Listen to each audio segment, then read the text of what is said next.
Girls,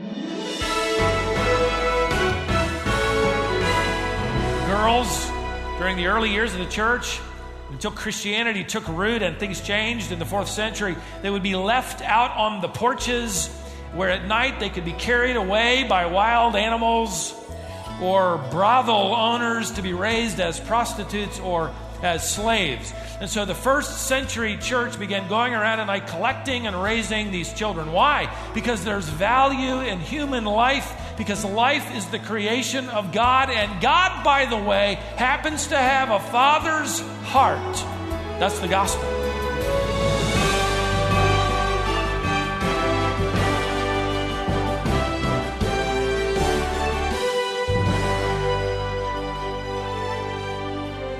If you've ever planted a vegetable garden or grown a fruit tree, you expect it to yield a crop.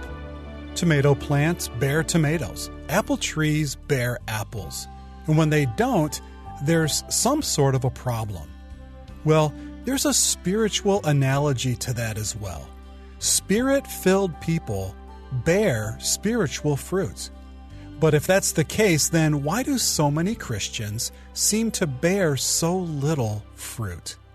In this message, Stephen shows us where the problem lies. Welcome to Wisdom for the Heart.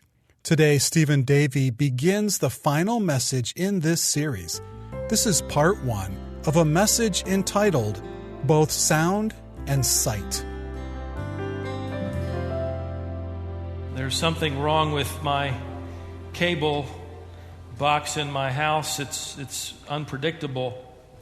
I wanted to watch Monday Night Football the other week, assumed that I'd have the time to be able to do it, and I did. It didn't matter because all I could get was sound. Nothing on the picture. The television screen stayed dark.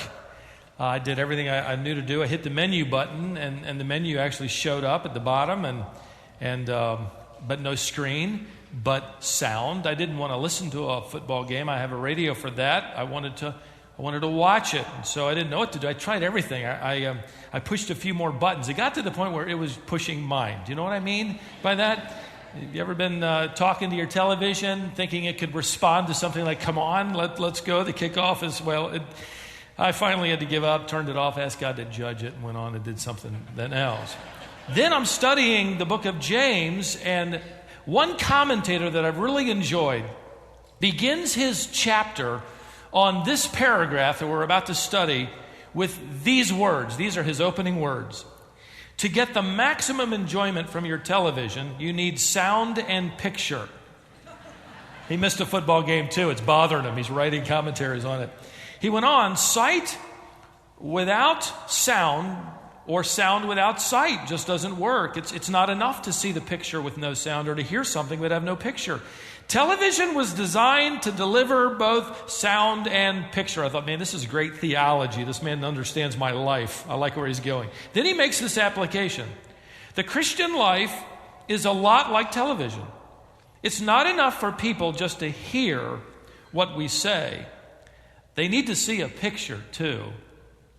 Our Christianity must deliver both sound and picture as we put our faith into action.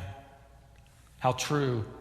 Ladies and gentlemen, the book of James understands that the cable box of our heart, which has received the data of God's truth, has daily problems transmitting that data to the screen of our lives where people can not only hear but see a picture of godly Christianity.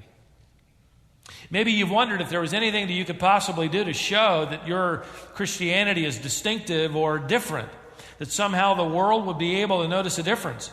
Well, James is going to answer that question in this paragraph. And remember, he's writing this letter to believers. And he's going to deliver 3 ways for us to show distinctive Christianity. And he's going to challenge us along the way in 3 areas: with respect to our conversation, with respect to our compassion, and with respect to our character. James chapter 1 and verse 26. James writes, "If anyone thinks himself to be religious and yet does not bridle his tongue, but deceives his heart, this man's religion is worthless." Now, you might notice that there are 2 times in this verse alone that he's going to talk about and use the word religion. It's also going to show up as a word in the next verse. The original word is a rare word, actually found rarely in the New Testament. It's a word denoting in secular culture someone who was trembling before their gods, someone who was fearful in the presence of their gods. And over time, it came to refer to careful, trembling observance of religious exercises. In other words, a real carefulness to do it right because God or the gods, whomever they followed, was watching. Now, James is speaking to the first century Jewish Christians who would immediately understand this. In fact, they had been very careful and were, even at this time, in their praying and their fasting, as they attended the synagogue for worship services, as they gave of their resources there in the early church. So you need to know that James is not referring to spiritual slouches. He's referring to people who chair the committees. He's referring to key volunteers. He's referring to the people that show up early to set up and the people that leave late so they've cleaned up and they turn the lights out as they leave. That's the kind of person that is the audience of James' letter. But everybody knows, as he writes here, that this individual has a problem. Their tongue is unbridled. Literally, it is, as it were, a runaway horse. Now, the class condition he uses here, even though he doesn't name the person, he knows who the person is. Or he assumes that the assembly knows who the person is that he's talking about. Their Christianity is being overshadowed by their conversation. Now, for the second time in this chapter, James warns the believer about being deceived.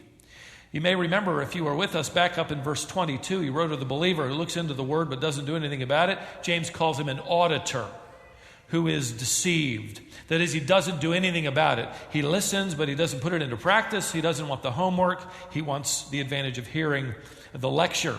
Now, just a few verses later, here in verse 26, James refers again to a believer who is deceived. The word he uses in this verse is different. He's now talking about someone who is being seduced into believing some kind of error. In other words, here's the Christian who's doing all the right things, attending all the services, he's fasting, he's praying, he's giving, and yet at the same time he's being deceived, he's being seduced into believing that those external acts are all that matters, never mind the runaway tongue. And isn't that the case in the church? We typically don't deal with the internals. We would rather deal with the externals. And so if they show up and pay up and dress up, they're fine. In James' mind, he's going after the heart, out of which issues things from the mouth. The verb tense for bridling the tongue, by the way, and deceiving your own heart are in the present tense, indicating this is an ongoing daily struggle for every Christian, and everyone would know it. Just like earlier, he talked about temptation, an ongoing battle. Just like he talked about being tutored by divine truth, an ongoing willingness. Just like he talked about even before that, the daily struggle with trials and asking God for the wisdom to respond with trust. Now here, in relation to the tongue, this is a daily battle. I remember being in a home years ago when some friends of mine had some horses and we were going to ride them. They were out in the pasture, big pasture, probably 50 acres or more. The problem was the horses saw us coming toward them with bridles in our hands, swinging by our sides. And the horses evidently didn't feel disposed to be ridden upon that afternoon because they ran from us. Can't understand that at all. They ran, and we tried everything we could possibly try to get near them, and we could only get so close before they would gallop away.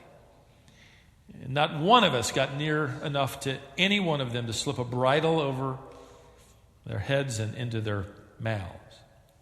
James is saying, Christianity radically impacts your conversation. Are you running from the bridle or daily surrendering to the Spirit's control and confessing when you don't and surrendering again and again and again?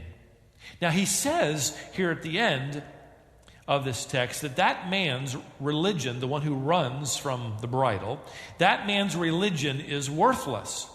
He doesn't say the man's religion doesn't exist or that he isn't a Christian. He's not only a Christian in this text, he is a devoted, active, busy Christian. But his religion is worthless. James writes, the word for worthless or vain is the Greek word matias, which means non-productive. It isn't leading him toward the goal that God wants as it relates to spiritual maturity, which fits, again, the context that James is calling for. He's saying, in a word or sentence, this: external religious activity does not automatically produce spiritual internal maturity. You can come to every service. You can never miss a prayer meeting. You can never miss a morning's devotion. You can never miss putting the $5 in the plate every time it shows up and never grow an inch, which, according to the mind of James, can be measured by the quality and control of our conversation. Now I'm going to get a little more specific as to what James is talking about in a moment, but let me share this with you. I was reading that once John Wesley was preaching. John Wesley was the founder of Methodism in the 1700s. At one time, Methodism was evangelical and basically the church planting denomination in both England and America.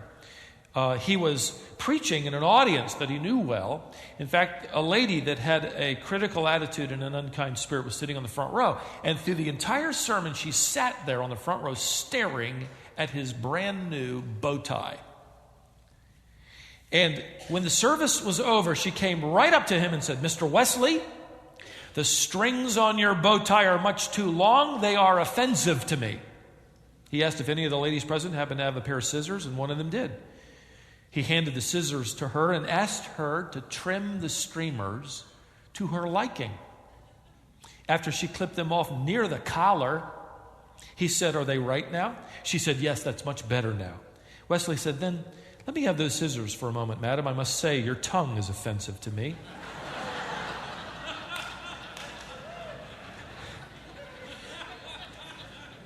He said, "Let me take some of it off." Ever since I heard that, I want to use that. Would you come up and make fun of my necktie or do something? I found a pair of scissors. I'm ready for you.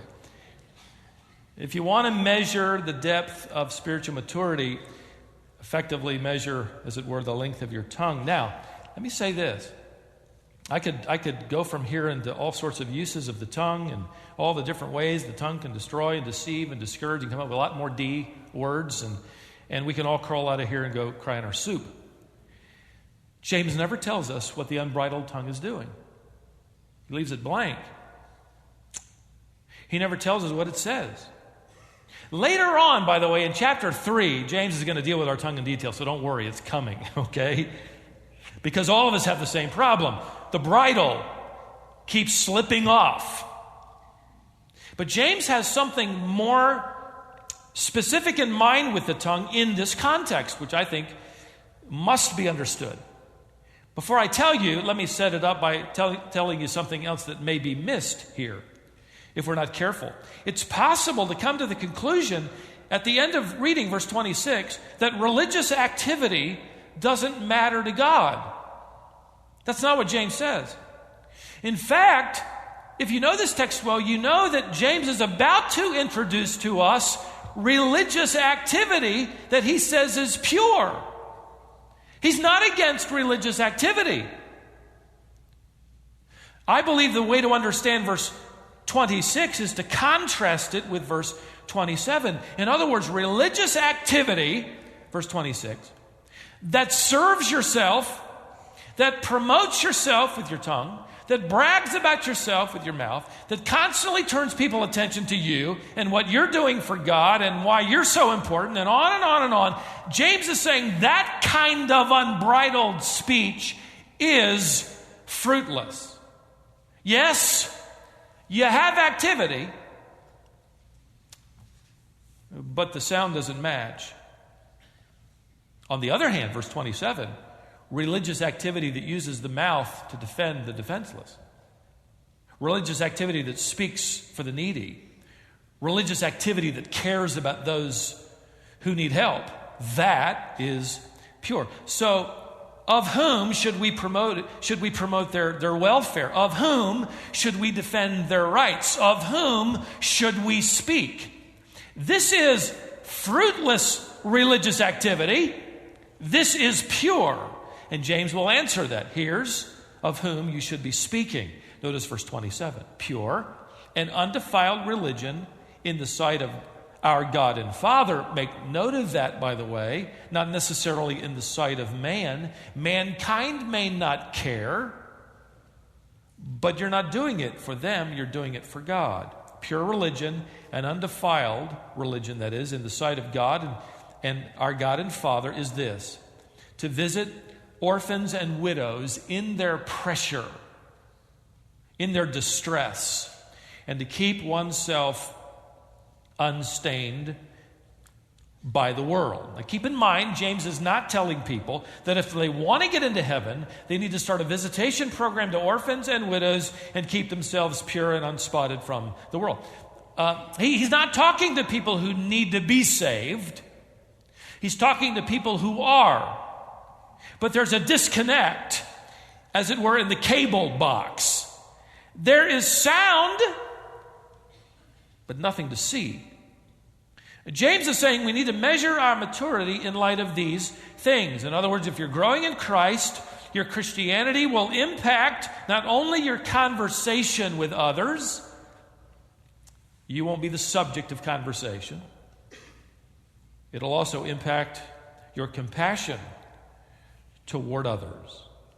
Now, before we look specifically at that, would you notice this unique description of God in verse 27, where James says, pure and undefiled religion in the sight of our God and Father is to visit orphans and widows? God and Father. Hard to understand as an English reader. These are two singular nouns separated by the word kai, or and. And that grammatical construction means that the second noun is describing the first noun. In other words, James refers to God and he says, let me describe him for you. He is God who happens to be a father, our Father, which is precious in this context because James is about to start talking about the defenseless and the fatherless. So he is saying God happens to have a father's heart.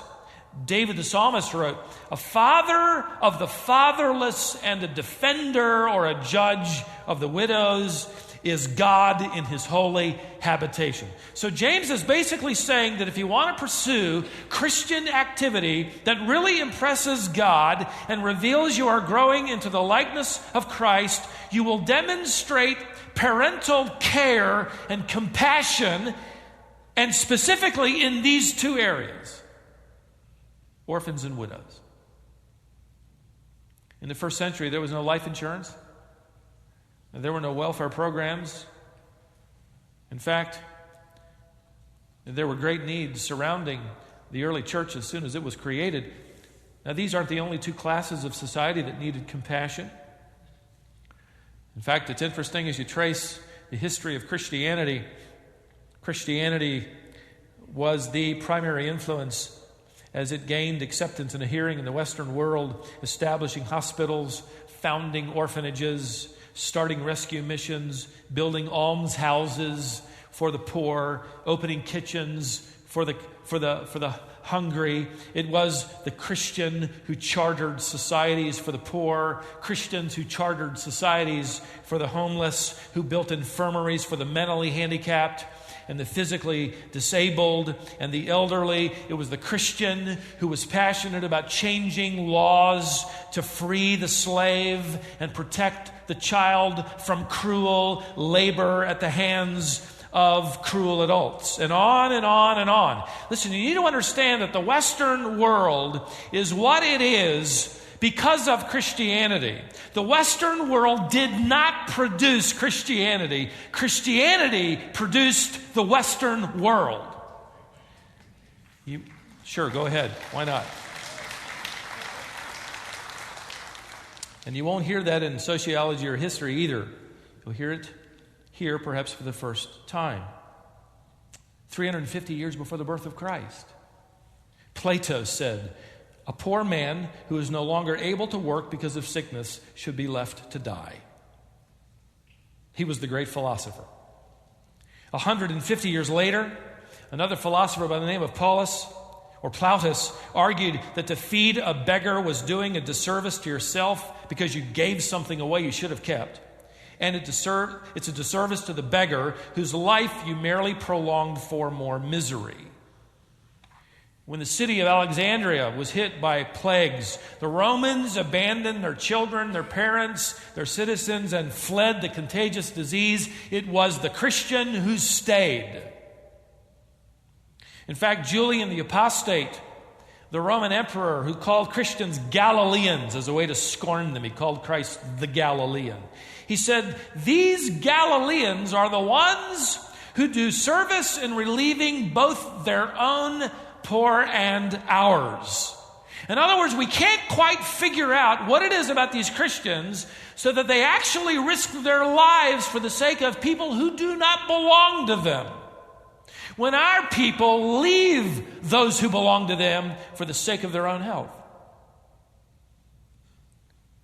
To put it simply, the nation that embraces Christianity, as Christianity grows, you discover something else growing, and that is the value of human life. And the nation that refuses Christianity, you see at the same time a devaluing of human life, and the results are tragic. You see, Christianity introduces this stunning concept that life matters, and every single person does too. And no matter what condition, no matter how sick, no matter how healthy, no matter how poor, no matter how wealthy, no matter how disconnected or well-connected, mentally capable or mentally unable, no matter what it is, no matter how old or young, they matter.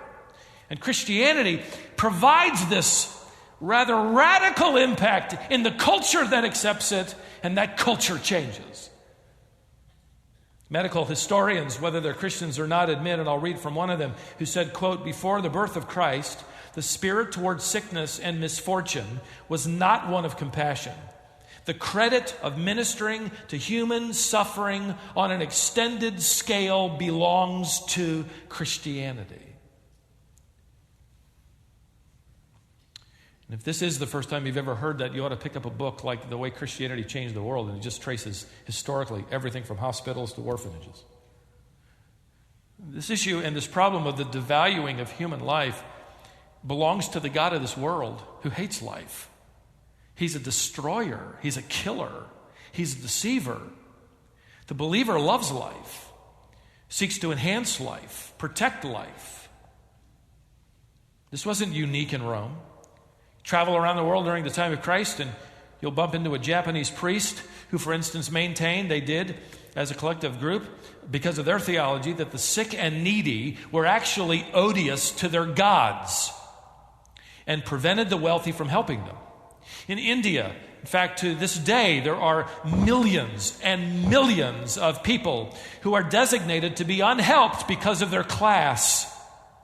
They are viewed by their false doctrines as simply reincarnated people who lived their previous life in such a sinful state that they've now come back in this lower class. They're getting what they deserve. So you don't try to alleviate their suffering. They're getting what they deserve from the gods. And so, it struck me as I traveled through India on a couple of occasions, you will see well-fed cattle walking around the street and starving children. The value system with Christianity stands on its feet because we believe in a creator God. The church was birthed in a culture where the value of human life was at an all-time low. You travel back to Greece, travel back to Rome, you travel back to the first century, and abortion and infanticide were universally accepted. In fact, Seneca, the Roman historian who died around the same time James wrote this letter, said, and I quote, "We drown children who at birth are weak and physically impaired," end quote. It was so common, the killing of children after birth, that one historian blamed the population decline of Greece upon that practice. Infant girls were especially vulnerable, simply because they would not be able to care for their parents or carry on the family property through inheritance. The girls, during the early years of the church, until Christianity took root and things changed in the 4th century, they would be left out on the porches where at night they could be carried away by wild animals or brothel owners to be raised as prostitutes or as slaves. And so the 1st century church began going around at night collecting and raising these children. Why? Because there's value in human life, because life is the creation of God, and God, by the way, happens to have a father's heart. That's the gospel. God is saying through his servant James, he's asking, are you helping those who cannot pay you back? That's a genuine compassion. And that is the gospel, because God can say to us, look what I've done for you, and you can never pay me back.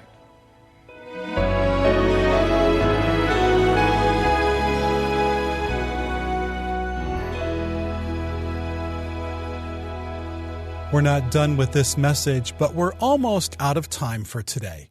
On our next broadcast, Stephen will bring you the conclusion to this message. You're listening to Wisdom for the Heart. Stephen Davies' current series comes from James and is called Bringing Faith Down to Earth.